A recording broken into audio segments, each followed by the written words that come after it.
Good morning, everyone, and welcome to another episode of Unscripted and Unchained RPG Review.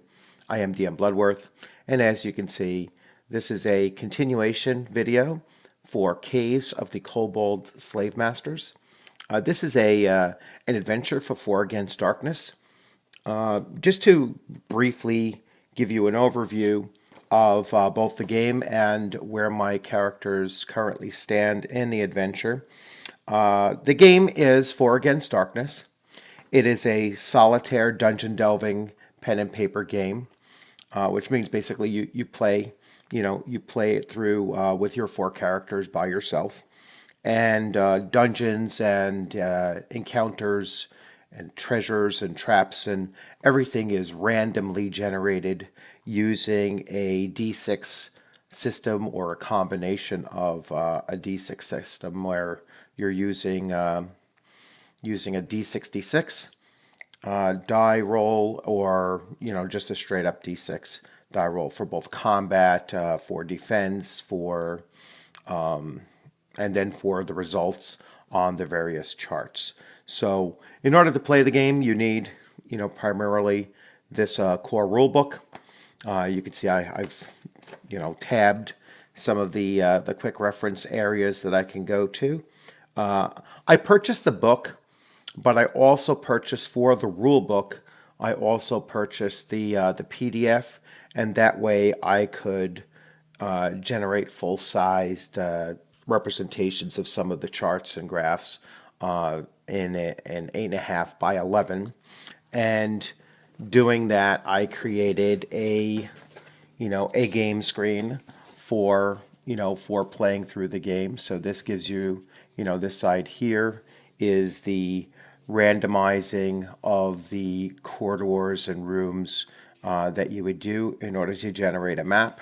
And on this side here, you do initially to determine what the main idea or the main task of the adventure is. And then on the inside, I have the various charts. So there's about 4 pages of the most useful charts that you need: random contents tables, special features table, traps table, and then the 3 levels of monsters. So you could have vermin, which are 0 hit point, nuisance type creatures. You have minions, which are the most common encounter that you would have, and they have various levels, but they still only take generally 1 hit point of damage before they're killed. And then you have bosses, which are obviously the main antagonists of the game. So I have that laid out there. There's plenty of books that you will feel that are necessary to continue playing the game, and those sort of in order. This is the next rule book, and it's called 4 Against the Abyss. It's for character levels 5 through 9. The first book was 1 through 4, and so this is your next continuation, and it includes some expert skills and a hirelings system that you can use. And actually, I do a little bit of that with this adventure, even though my characters are all level 2. They purchased the services of a lantern bearer for this adventure, just to free up one of my characters' hands so that he could or she could carry a shield instead of having to tote around the lantern. And for 4 gold pieces, it's not a big expense. Plus, it becomes a 5th character in the grouping, and so that kind of disperses the likelihood of any one particular character getting attacked. Instead of a 1 in 4, it becomes a 1 in 5 chance of getting attacked. So adds a little bit of fodder to the group size when it comes to being attacked. So this would be your next step after running your characters through the first 4 levels, and attaining 5th level. Then there's the Courtship of the Flower Demons. And this is not really, this is for characters of any level. And it adds some more spells, some more classes, and some more, different challenges to the, to the game. Four Against the Netherworld is another core rulebook, and this one will take your characters from levels 6 through 9. I believe level 9 or level 10 is about the maximum for the game at the time, or at this moment. Then we have the Knight of Destiny, which is a Arthurian quest, for the Grail. So this is a separate, encounter booklet or adventure booklet that you could run your other characters through, but it's meant to be in a, slightly different setting. Now, the adventure that I'm currently running, as I said, it is Caves of the Kobold Slave-Masters, and this is a level 1 to 2 adventure. There's also Dark Waters, which is another 1 to 2 level adventure, and so by the time my characters are finished with this, I'm assuming they'll be probably overpowered for this. But,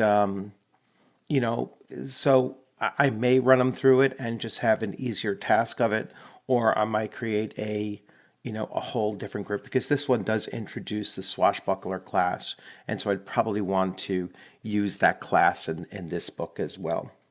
Then there is the Three Rings, which is an adventure for character levels 3 through 4, and so this follows a natural progression from this to this.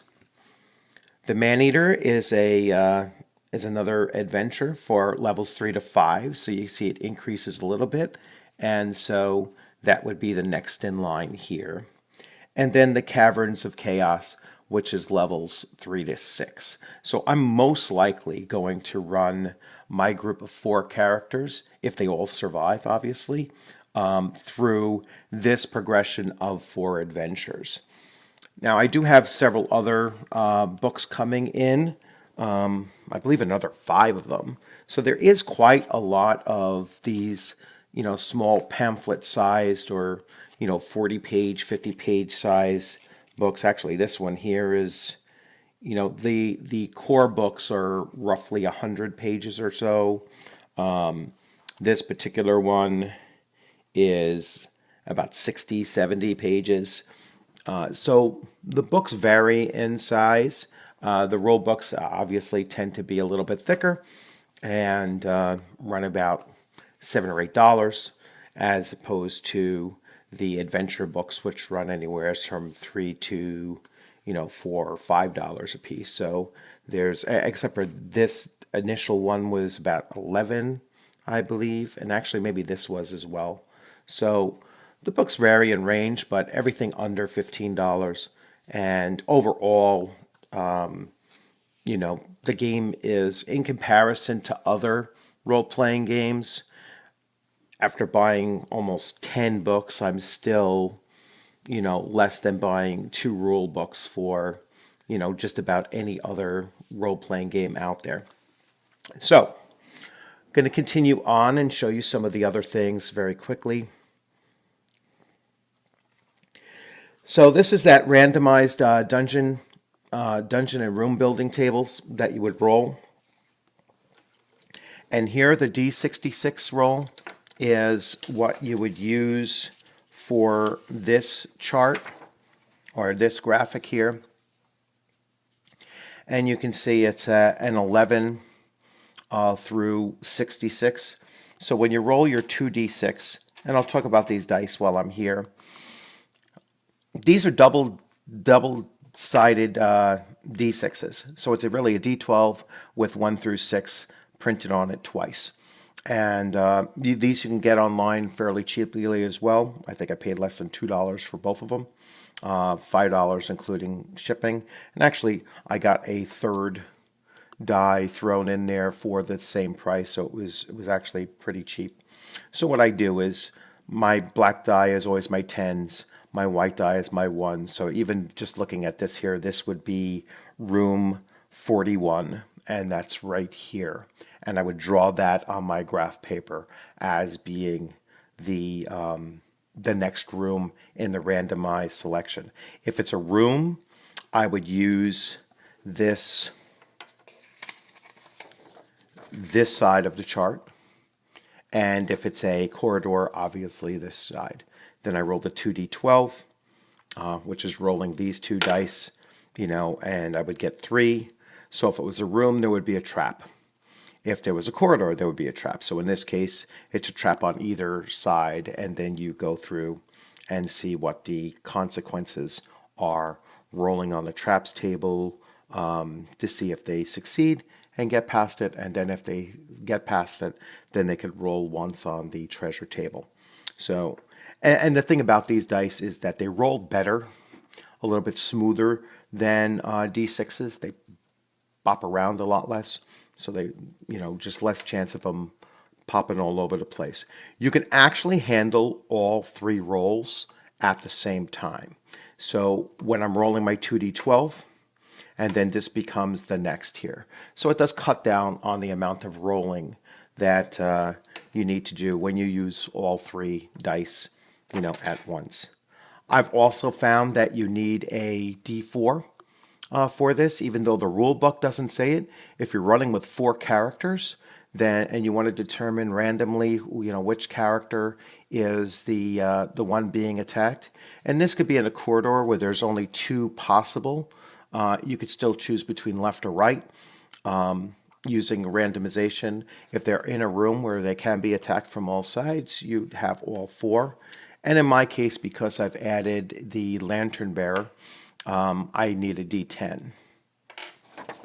So I'm going to go right into this and talk about my my character group from the last adventure. So they all reached second level during the last part, the first part of the Kobold Slave-Masters adventure.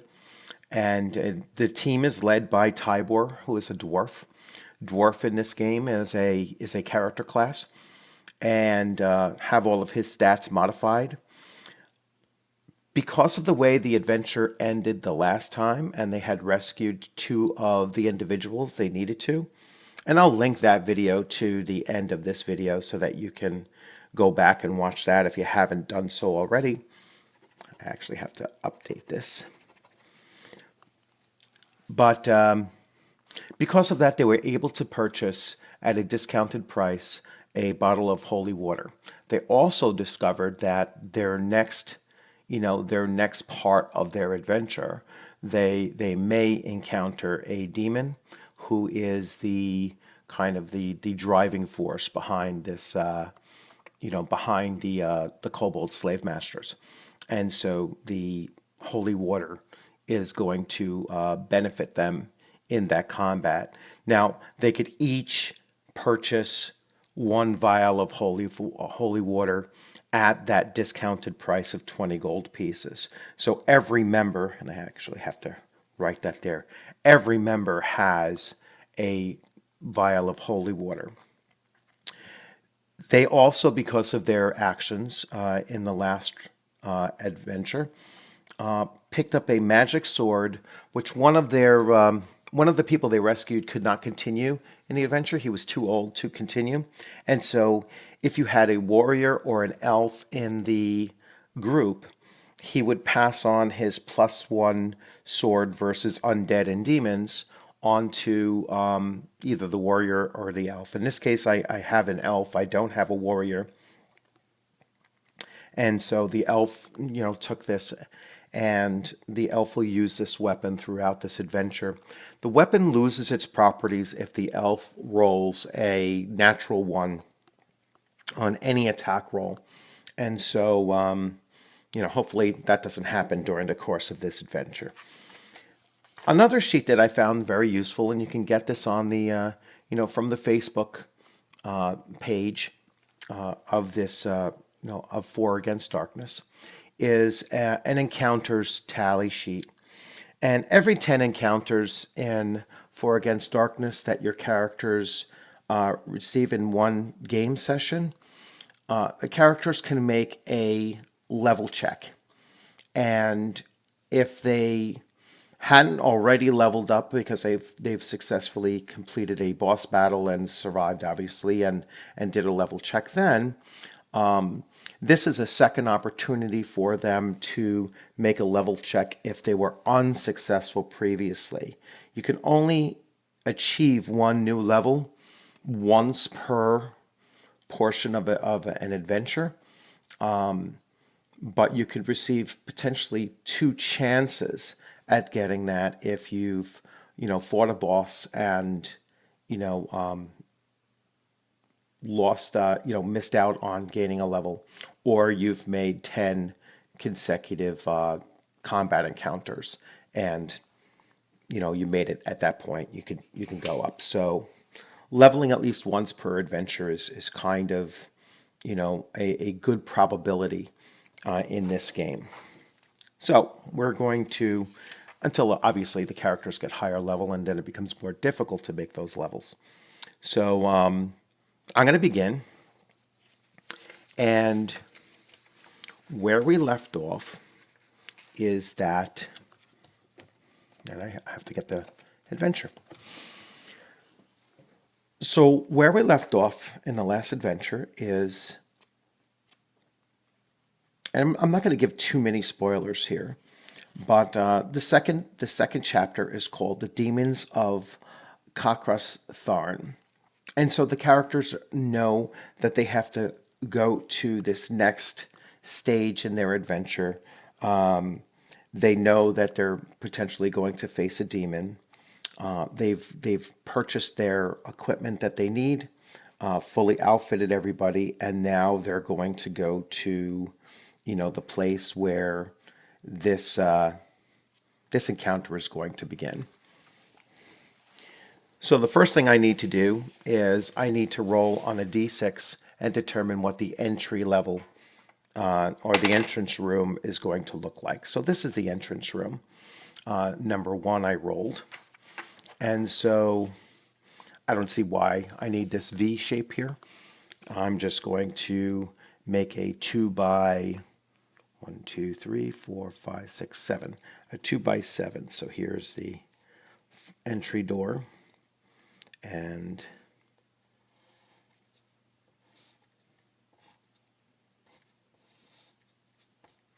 then there are 3 doors.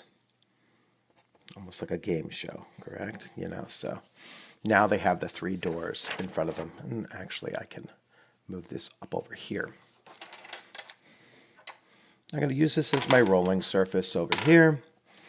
I need to have my character tally sheet up over here. And I have my 2 rulebooks. I don't need that one there. Just trying to get a little bit organized here. All right, so they enter into this room, and I'll stay a little bit true to it. So once I enter into this room, I have to see what's going on in this room. And so I'm going to roll on the rooms table. And I'm going to see what's going on in here. So I'm rolling a 2d12. And so as you can see, I rolled a 9. And so a 9 is the room is empty. So when you encounter an empty room, you can go to your search table. And if the characters choose to search, they can have a chance that the room remains empty, that there's a wandering monster on a 1, or on a 5 or 6, they can either find a clue, a secret door, or a hidden treasure. So I am going to roll, and I'll use my white die first. I rolled a 1, so there is a wandering monster. And so now I'm going to roll on the wandering monster table. In the book on pages 56 and 57 for this. So the wandering monster table, I'm going to roll to see what kind of monsters are greeting my group of 4. Oh, that's the wrong die. So I rolled a 3. And so a 3 is a minions table. So my characters are going to encounter their very first encounter in this dungeon.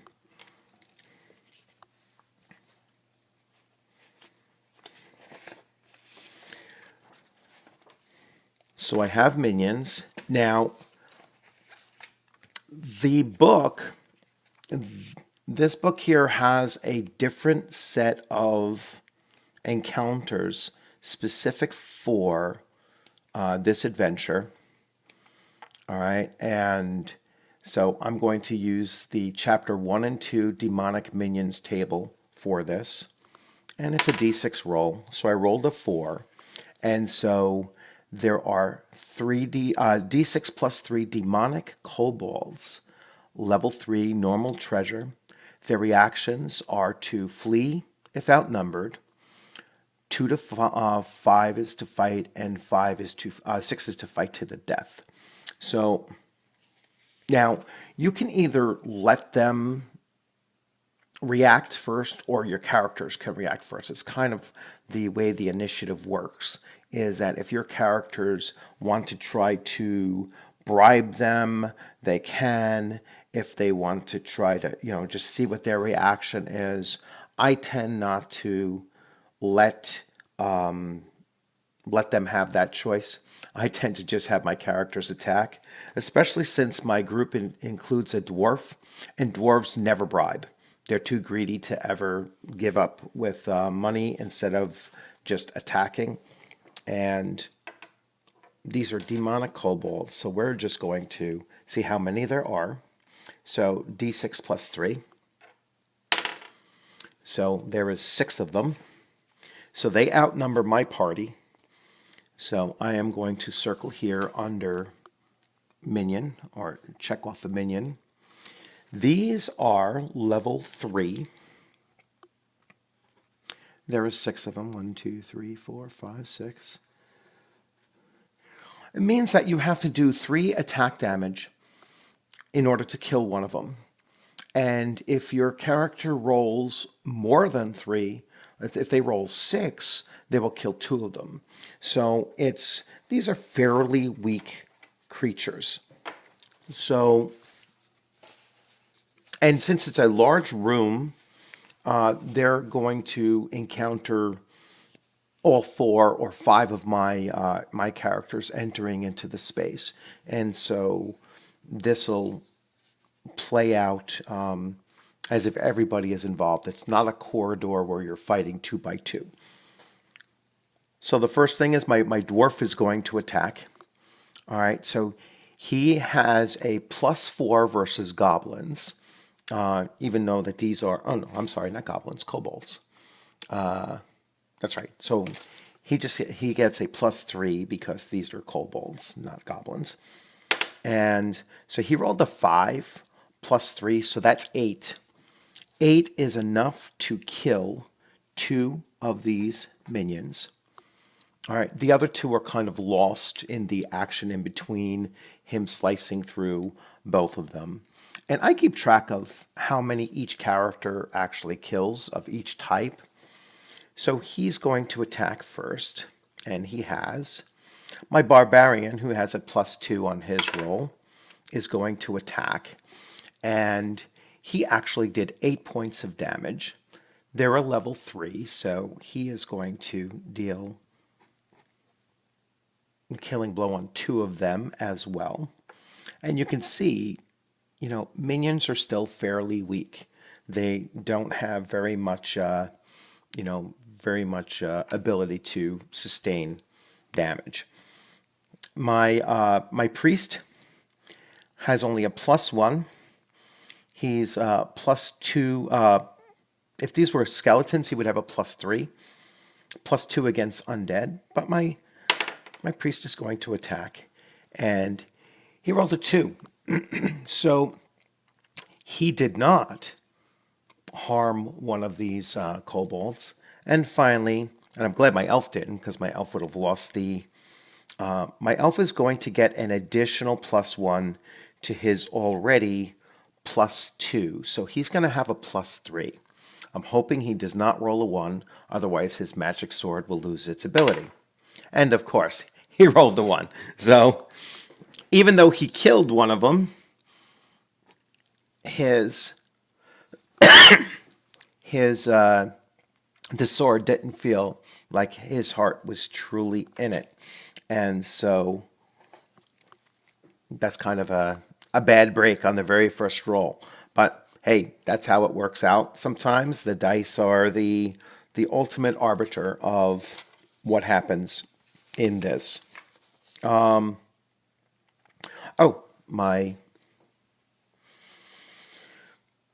the lantern bearer carries a mace. He has no pluses, and he rolled a 6. So he actually is going to kill the final. All right, so he smacks the final, and I didn't give the cleric his 1. Oh no, the cleric didn't kill. He killed a minion, and he actually killed a minion. So we are now in this room. They have dispatched these creatures, and we are going to make a standard roll on the treasure table. I rolled a 2, and on the treasure table that is 2d6 of gold. So 11 gold. So we're just going to tally this up here. Under the general notes for treasure, 11 gold pieces in the first instance. The reason why I'm separating these is because the dwarf always has to get the extra out of it. So if there are 5 characters and there's one, they'll each get 2 gold pieces, and then that remaining one, the dwarf will get 3. They kind of make it hard to like dwarves when you're doing, but they're very, very effective in combat. And so it kind of balances out. So now we have 3 doors. And I always choose the door to the right, all right, as going forward. However, because this has one immediately forward, I'm going to choose that door as well.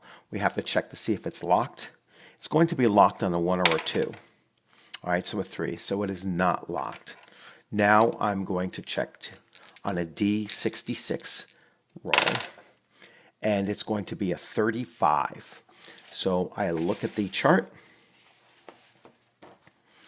and let's see what a 35 looks like. So a 35 is this.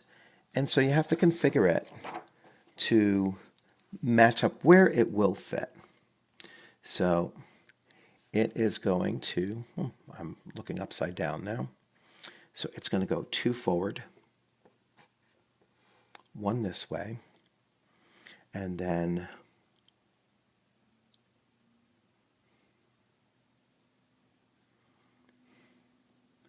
this goes straight. 1, 2, 3, 4. It goes up 3.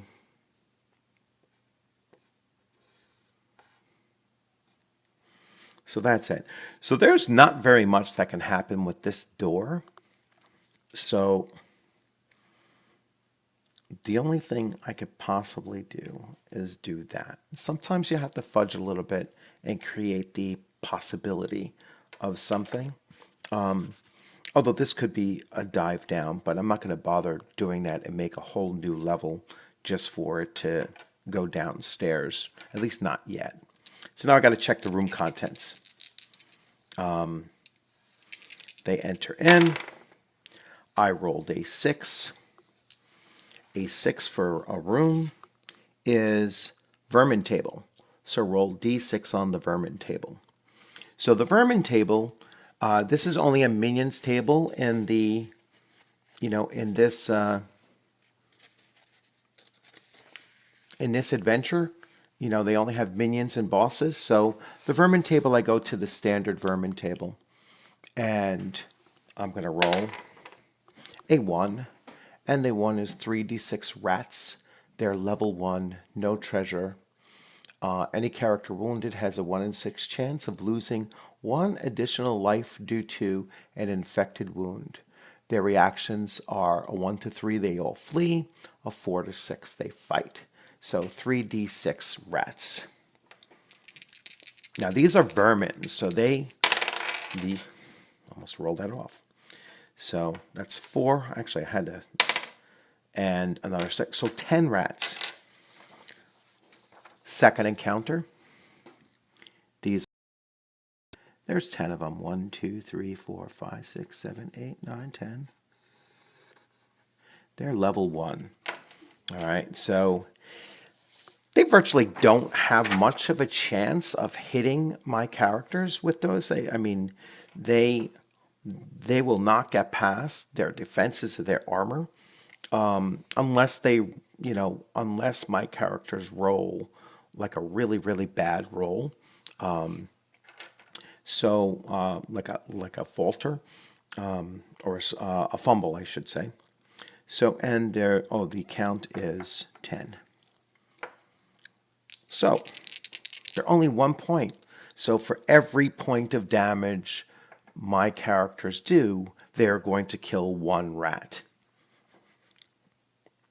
Tybor attacks. He does 3 plus 3, so he kills 6 of them already. So I'm going to put 6 there. The barbarian attacks, and he will kill 8 of them. Now, I just rolled a 6 for damage. I want to show you. I forget if I had done that before. Actually, he would have done that before as well.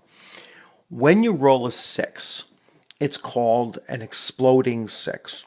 So the barbarian rolled a 6 plus his 2. He will then roll an additional d6. So he's already done 8. He's already wiped them out, but I just want to show you how this will work. I just rolled a second 6. So he did 8 points the first shot.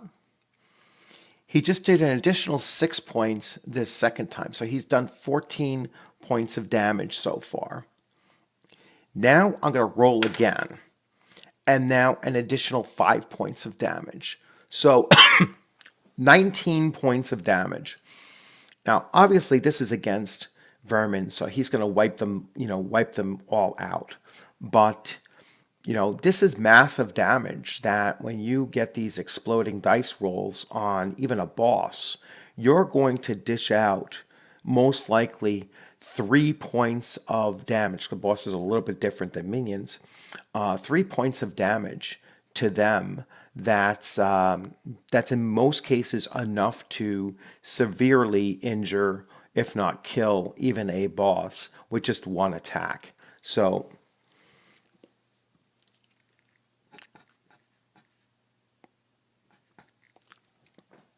he killed the other 4 vermin.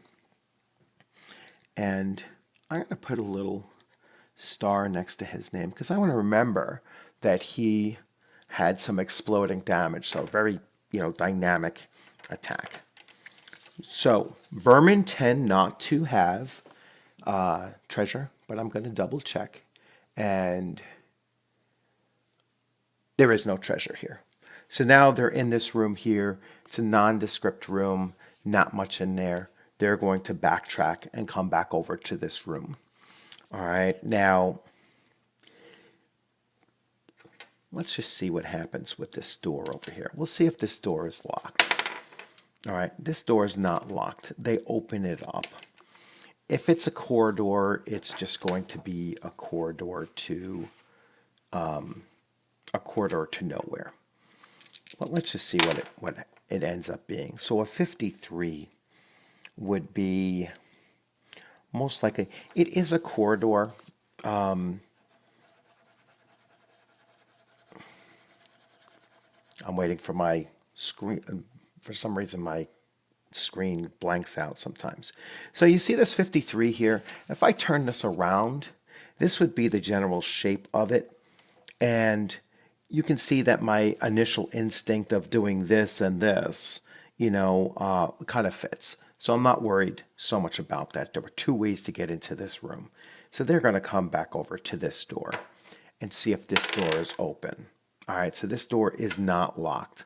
I'm going to roll the 3d, and I'm going to roll all 3 now. So my black is my 10, my white is my 1s, and then this is my separate d6. We'll see how this works out. So I rolled a 43, and actually I didn't need to do that yet. So a 43. So 43 is a single here, 3 by 3, and then a door over here. So it's another room encounter. So now I'm going to roll my d12 plus my additional 6. All right, so I rolled a 5 and a 2. So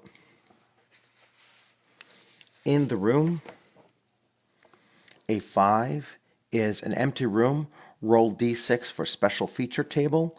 So the d6 on the special features table, I'm going to take a look. Special features, special event, special features, 2d6, 1d6, I'm sorry. So 1d6 is a 2. It is a blessed temple. A character of your choice gains +1 on attack against undead, monsters, or demons as soon as the character kills at least one undead or demon. The bonus is gone. So there's a blessed temple in here, and I'll put a little star in here, and I'm going to give that to the elf. So he will get this +1 demon or undead for 1 attack against them. All right, so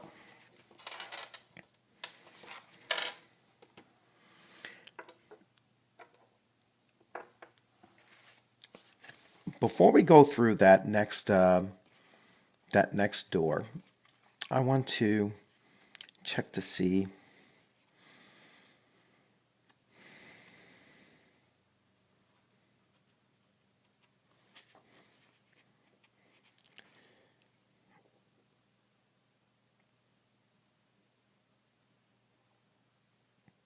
all traps in a dungeon found. So we haven't come across any traps yet. And a trap is going to teleport the character. So we have not encountered a trap yet. The final boss is always the demon encounter, 6 on the demonic table.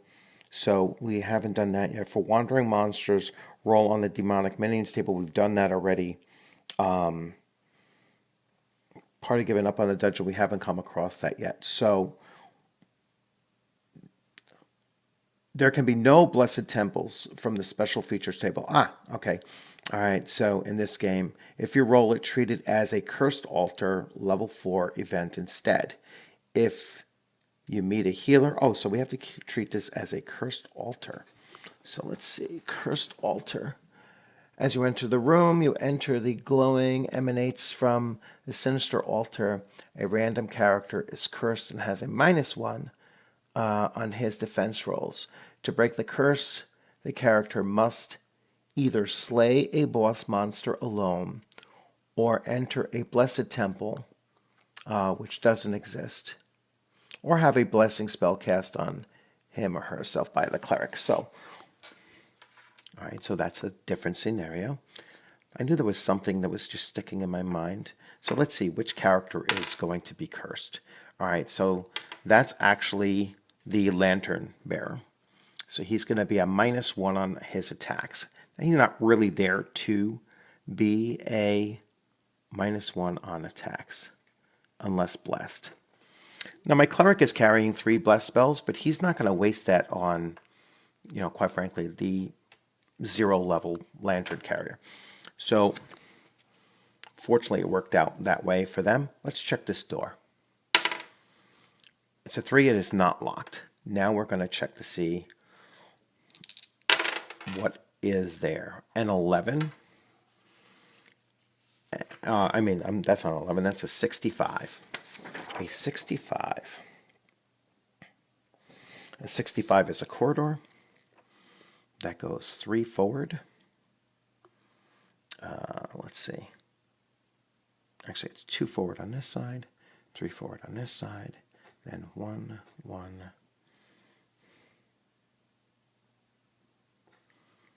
Then 2 forward to a door. So corridor encounter.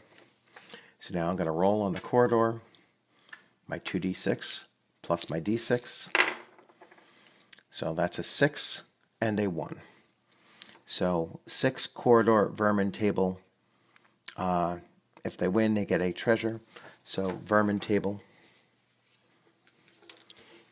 Now it said here that you use the vermin table on page 18, but I don't see vermins on this. So demonic minions. Is there a vermin table? Oh, there it is. They should have put the vermins first. All right, so a d6. A 5. A 5 is d6 Kobold Attack Hounds, level 4, no treasure. The baying of the hounds has a 1 in 6 chance of attracting wandering monsters at the end of the combat. Reaction always fights to the death. So they always fight to the death. D6 combat attack hounds. They're level 4. Wow, only one of them. So there is just one. He has a vermin.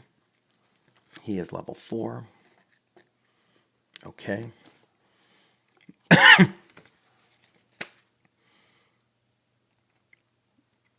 The baying of the hound has a 1 in 6 chance of attracting wandering monsters at the end of the combat.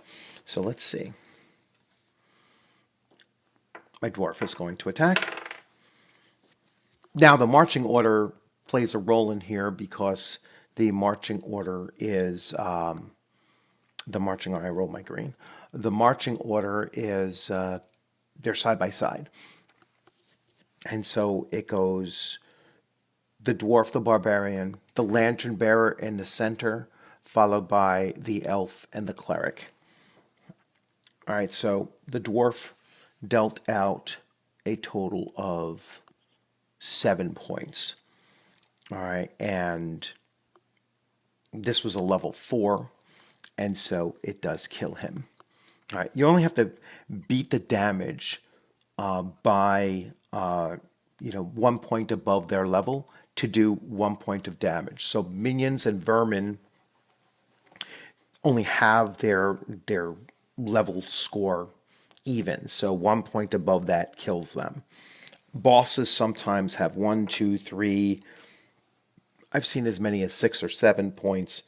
And so you have to do their level that many times over in order to kill them. So that's another vermin kill for him. And there was no treasure. There was no treasure in here. So now they're in this corridor. Oh, I have to check to see. No wandering monster due to the baying. And they come to that second door. So in that second door, check to see if it is locked. It is locked. Now, all doors in here are level 3. And so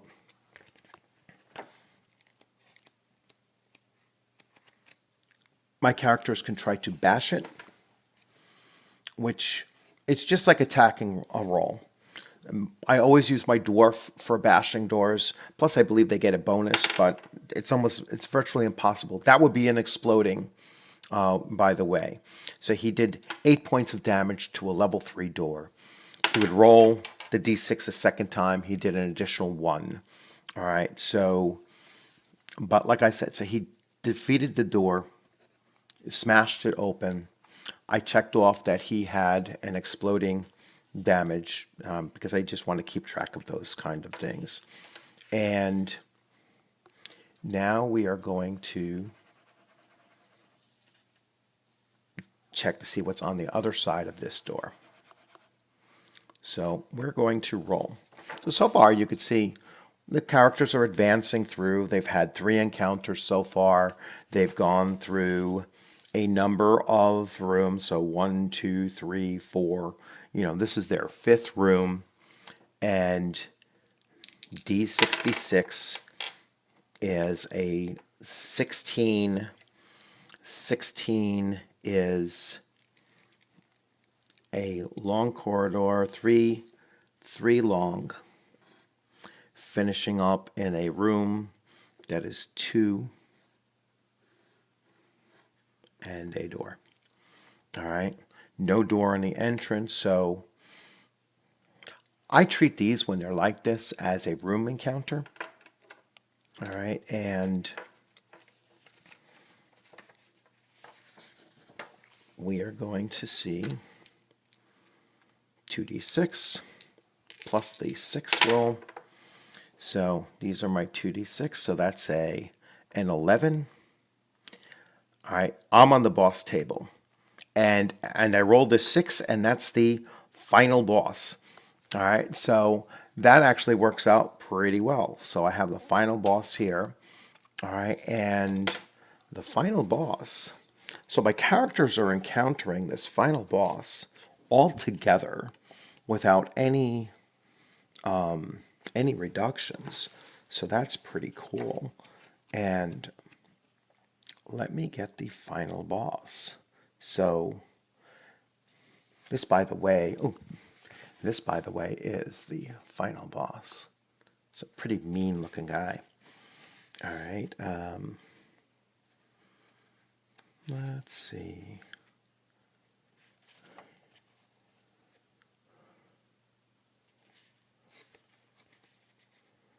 All right, so this is page 19.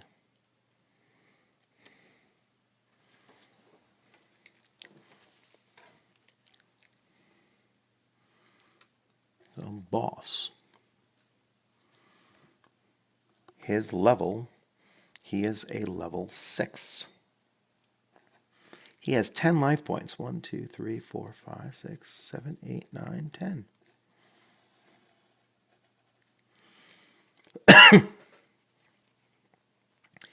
He gets 3 attacks, 2 treasure rolls at +1. Before the fight begins, roll a d6 to determine his special power. So he rolled a 6. So his special power, on a 1 to 4, he has Evil Eye. Characters must versus a level 4 magic or be at -1 on all defense rolls. A 5 is Energy Drain, and a 6 is a Hellfire Blast. Before combat, all characters must save versus a level 5 magic or lose 2 life points. Clerics add 1/2 to this roll. All right, 1/2 level to this roll. So my cleric will add a +1 to this roll. When you kill a Chaos Overlord, a character of your choice finds a clue. So each of my characters have to roll against a level 4 or 5. What was that again? I just lost track of. So they each have to roll versus a level 5. In addition, no, I just lost it.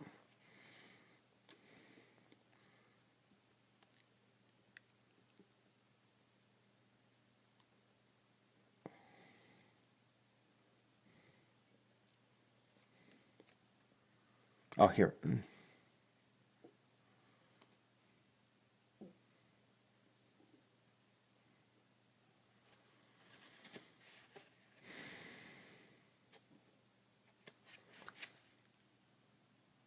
Somehow I just lost his special powers.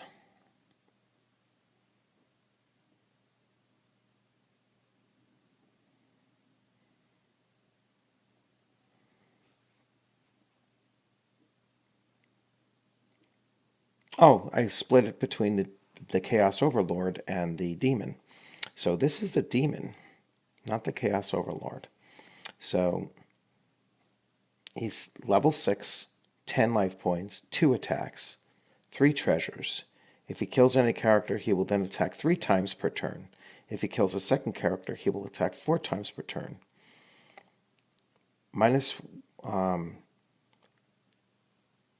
Any character failing a save versus level 4 terror has a -1 to his defense rolls until the demon is down, or half. All right, so let's do that. They're going to roll against terror. Otherwise, they're at -4. So my dwarf rolled a 4, so he is not suffering terror. They need to roll a 4 or better not to be terrified. My barbarian rolled a 4, not terrified. The priest is terrified, but the priest aids 1, so he's still terrified. So he is going to be at -1 for defense. Now the priest can cast a blessing spell on himself to dispel that, and he might actually look to do that. My elf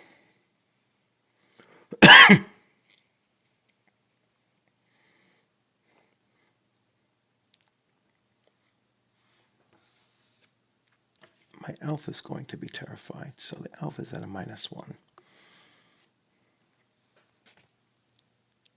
He's going to have a +1 against attack, so it basically nullifies.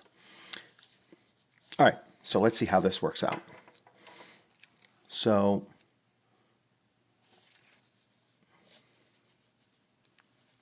I have my 2 minuses here, just so I remember.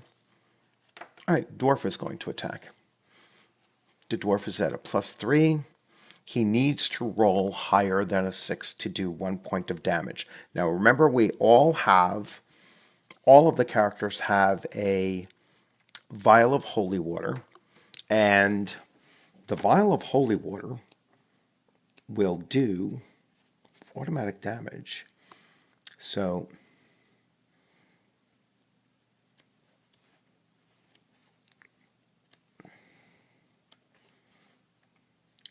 use of holy water. Characters with vials of holy water may throw them at the demon. This action is equivalent to performing an attack roll, but does not require a roll to hit the target.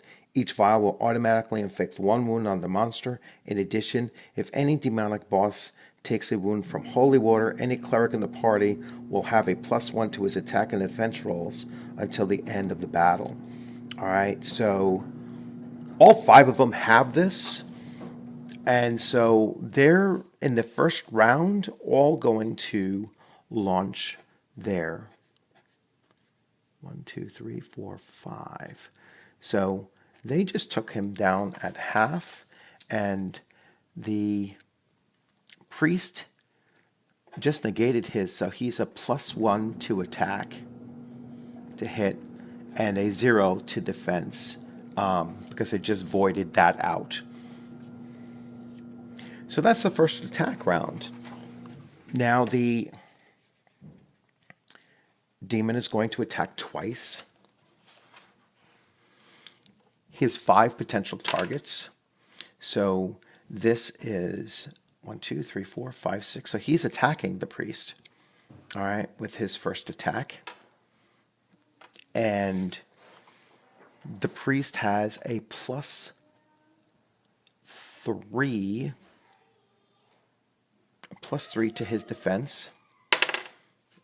Now he rolled an 8, so he took no damage, all right, from this monster who is a level 6.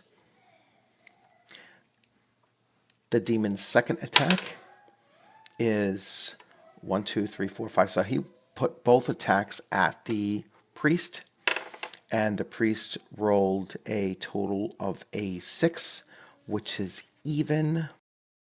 And so he still barely made his defense. So he took no damage from the demon. Dwarf is going to attack now. He rolled a 2 plus his 3. So he has done, he has not done any, he didn't hit. Now I have to double check because when a creature takes damage and they're at half damage, I believe they might lose a level. When a boss loses more than half, all right, so he hasn't, his level drops by 1, so he's still at half. He had 10 points, he's at half. So the fighter missed. The barbarian attacks, he rolled a 1. Terrible roll. So he missed. The cleric has a +2 now. He rolled a 1. Jeez. So not done well. So far not successful. The elf, who has an additional +1, so she will be +3. So she rolled a 6. So she barely hit. All right, and that does 1 point of damage. So now he is at a 5. And so demon attacks twice.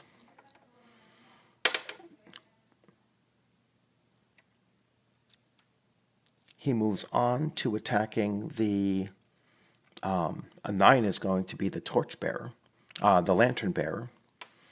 Now,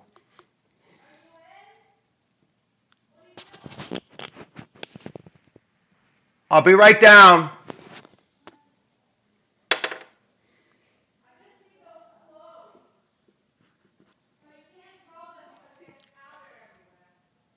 All right, 10 minutes.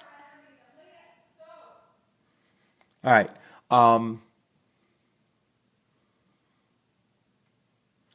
So he did not make his save.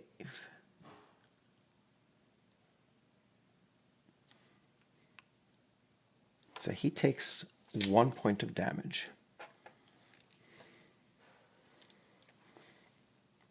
All right, second attack is going to be on the fighter. So the fighter has a +2 defense. Uh-huh.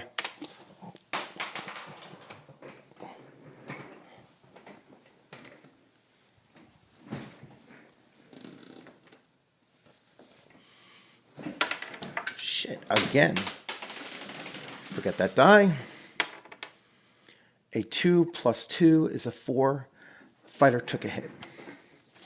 So the fighter is down to 6 points of damage. 6 life points.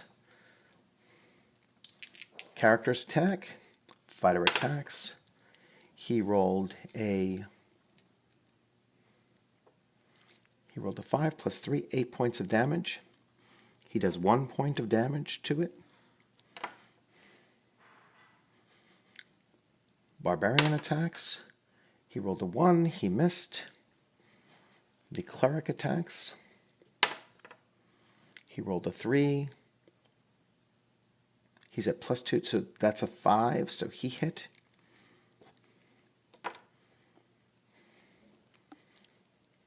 The elf, who no longer has the +1, exploding, right? So he did 8 points of damage. It's a level 5, so he did 1 point. He still has the remaining 3 points of damage. So if he gets another 5, up to 5 or more, he just exploded again. So that's certainly going to be enough. So he did 8 in the first. He did 6 in the second. Just showing you how this works out here. He did 5 in the third. So 14, 19 points of damage. So he obliterates this boss. So he killed a boss. So you'll get to see how we've only had 1, 2, 3, 4 encounters. So not enough encounters to to defeat this. But with a boss kill, the boss kill, he automatically gets to do a check. And so I'm going to let the elf, because he made that kill, make a check. So he needs to roll higher than his current level. He's level 2. He rolled a 6. So he is going to become level 3. And we'll take a look at that. So he leveled up.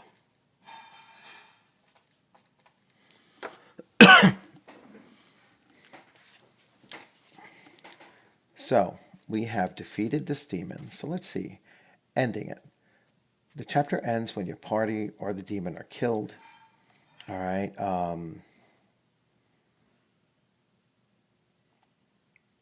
They'll be gifted 1 oil vial. If the party quits the dungeon before killing, that doesn't affect. Your character's healed up, lost 4 points. Elves, clerics, and wizards recover all their spells and proceed to chapter 3, which we'll do the next time. So, this boss has been killed, and let's see treasure rolls. So, we go back to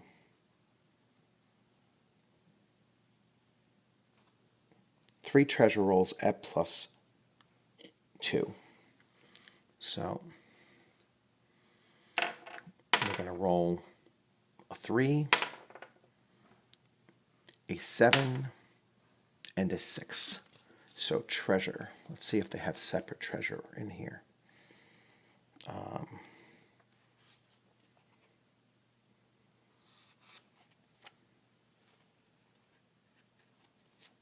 No. So I already forgot what the middle one was. It was a 3 and a 6, and I forgot the other one. A 3 is a scroll. A 6 is 1 magic random item. All right. So, and then I forgot the other one. So a 3, a 6, I forgot the other one, and a 7. Won't do an extra magic item. I just simply forgot. So we'll say that was a, let's get something, a 2. +2 would be a 4. 1 gem and a 4. Okay. So the 3 is a scroll on the random scrolls item. That's a D6. That's generally, the scrolls almost always match the same as the spells.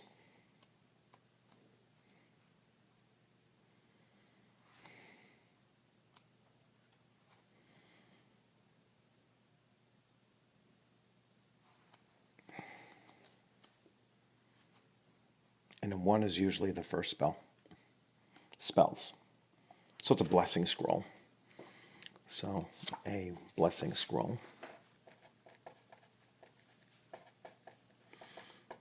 That's actually 100 gold piece worth. The 4 is a gem, 1 gem worth 2d6 times 5 gold pieces. 2d6 times 5, 30 gold piece gem, 30 GP gem, and the magic item. So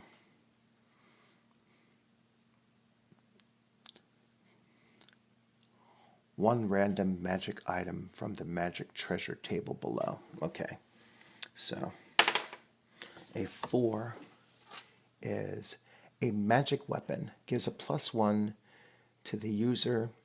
This is permanent magic item. Roll d6 to determine the type. All right, so a 5. A 5 is a slashing hand weapon. So we're going to say it's a +1 sword. All right, one-handed.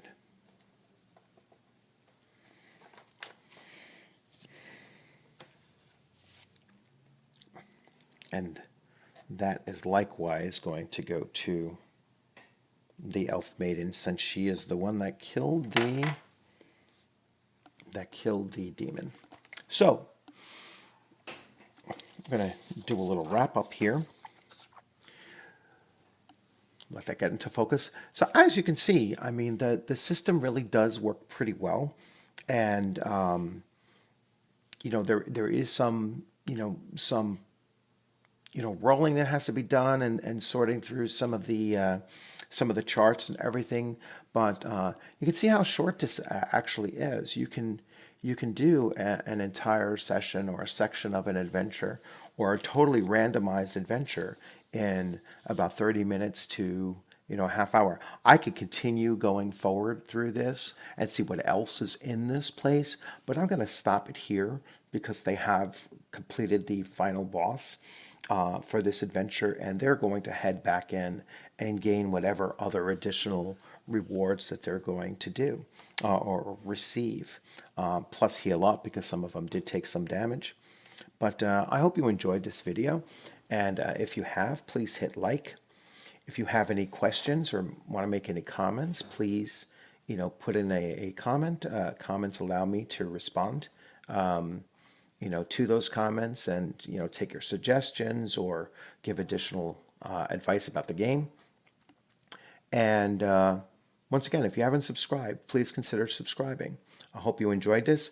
I'll be running part 2 sometime within the next couple of days, if not, certainly by next weekend. So you all have a good afternoon, and look forward to seeing you on the gaming screen sometime very soon. Have a good day.